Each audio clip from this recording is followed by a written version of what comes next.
చాలా నెలల తర్వాత మా సార్ అయితే మా మీద జాలిపడ్డారు. ఎందుకో చెప్తాను, వీడియో పూర్తిగా చూడండి. హాయ్ హలో ఫ్రెండ్స్, అందరూ బాగున్నారా? నేనైతే దేవుని దయ వల్ల చాలా బాగున్నాను. నా పేరు ప్రేమరాజ్, నేనైతే కతార్లో ఉంటాను. సో ప్రస్తుతం ఉన్న వేడి మామూలుగా లేదు. ఇండియాలో కానీ ఈ బయట కంట్రీలో కానీ చాలా దారుణంగా ఉంటుంది వేడి. సో ఈ వేడికి తట్టుకోవాలంటే ఖచ్చితంగా ఎండ ఎండగా ఉన్న సమయంలో పని చేయకూడదు.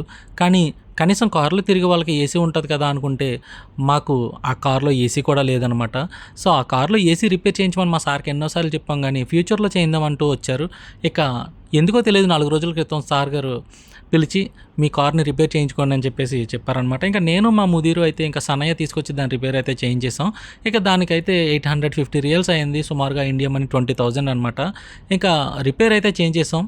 ఒక కొత్త కారులో ఏ విధంగా అయితే వస్తుందో కూలింగ్ అటువంటి విధంగా కూలింగ్ అయితే రావట్లేదు, కానీ ఓ మాదిరిగా పర్వాలేదు, ఈ కారులో వెళ్ళగలుగుతాం అనమాట.